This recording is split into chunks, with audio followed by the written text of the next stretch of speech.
1852, the Sahara, the largest desert on the planet. A searing wilderness, the size of the United States. The toughest challenge an explorer can face. Ibn Battuta. He left Morocco at age 21, vowing never to travel the same road twice. He's explored over 40 countries, but this is his first time in the Sahara. We set off into a desert totally devoid of settlements. There's no road, no track, only sand. But at this time, the Sahara holds the key to mankind's survival.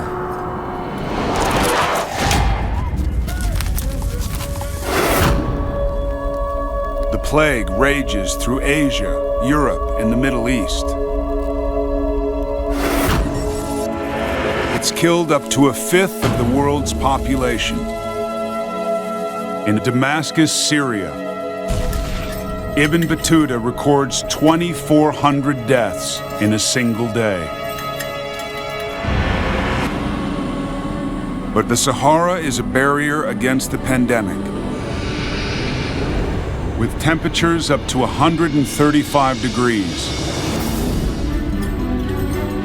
the plague can't survive the heat of the desert. Few living things can. The Sahara is vast. It's the definition of a horrible place to be. There's no water, it's incredibly hot. Your eyes are playing tricks on you, your mind starts playing tricks on you. It's an incredible ordeal.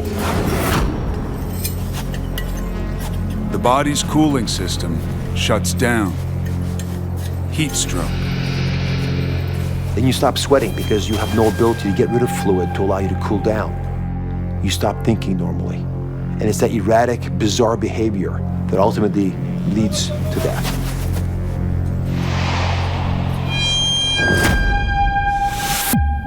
Ibn Battuta's life in the hands of his traveling companions, the Tuareg.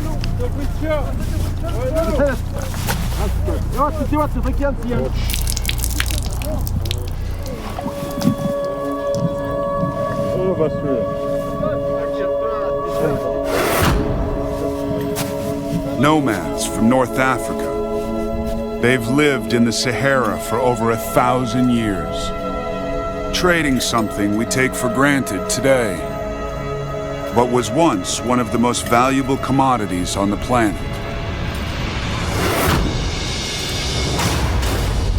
Salt. Salt was everything. Salt was literally the difference between life and death. Before refrigeration, salt was the key to preserving food. It absorbs water and stops bacteria from growing. Salted food can last for a year without spoiling.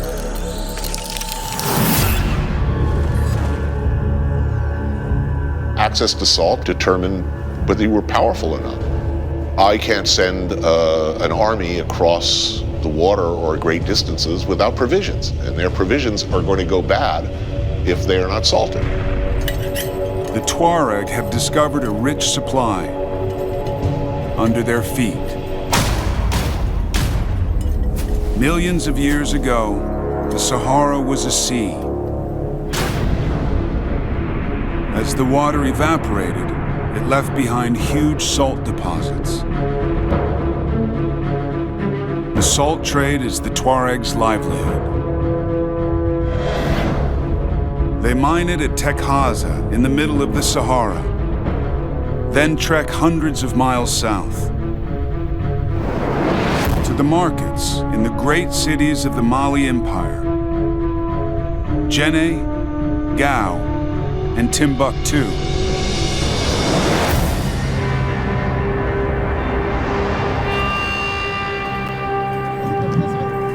But it is a dangerous journey.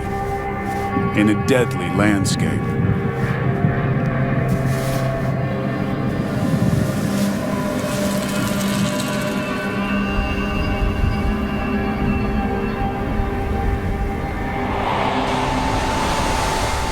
The greatest fear of every traveler, a sandstorm.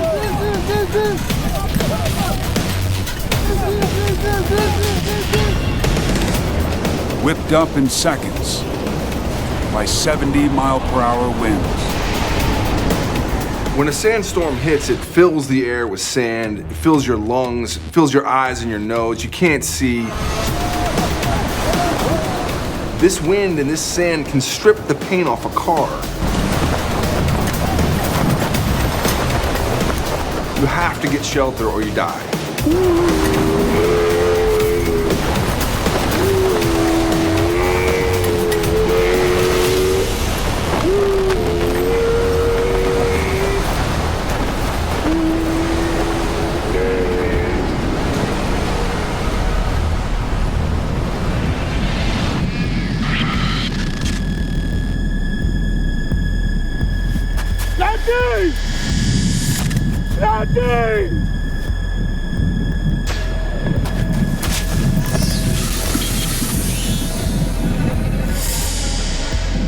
One of our party was lost in the desert.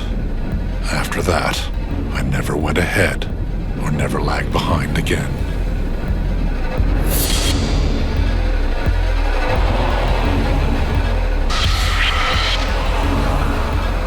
After 2 months in the Sahara, Ibn Battuta's camel train reaches its destination, the cities of Mali.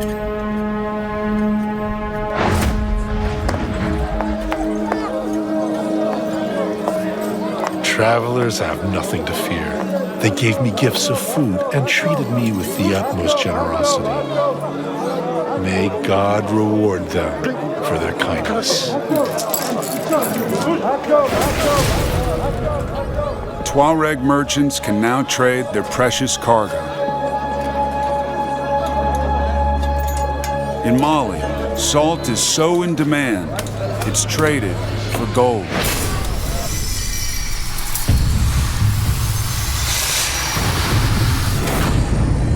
Today, most gold in the world has to be mined deep underground.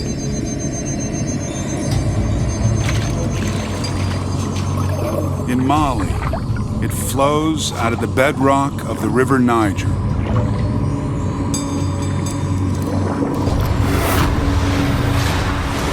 At this time, as much as 2/3 of the world's known gold reserves are in West Africa. The key that turns Mali's rulers into some of the richest men in the world, and their cities into centers of learning. Timbuktu University, one of the oldest in the world. The first in sub-Saharan Africa, up to 25,000 people, a quarter of the population, students. Over 300,000 scrolls. One of the greatest libraries in the Islamic world. Scholars from lots and lots of places went there to study the scrolls. It was the World Wide Web. It was the place where information was held. This is Africa's golden age.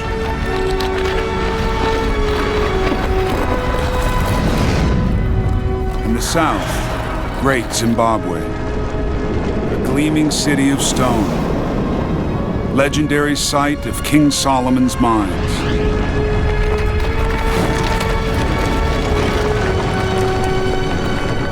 In the highlands of Ethiopia, an ancient Christian empire claiming to descend from the Queen of Sheba.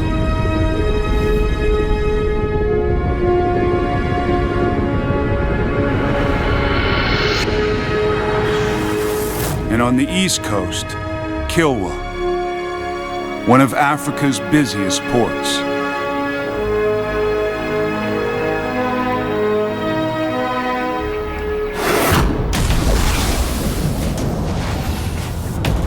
Ibn Battuta will return to Morocco and write the oldest surviving account of Timbuktu and the wealth of Africa.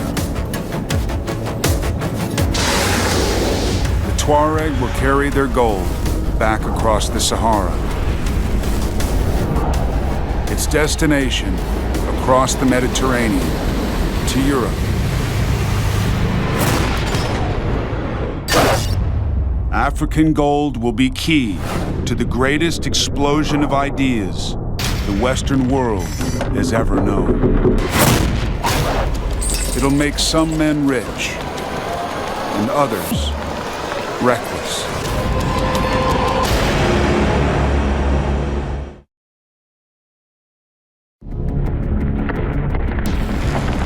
Venice, 117 mud islands joined together, become a thriving center of commerce. Silk from the Middle East, spices from India, and the key to its wealth, gold from Africa.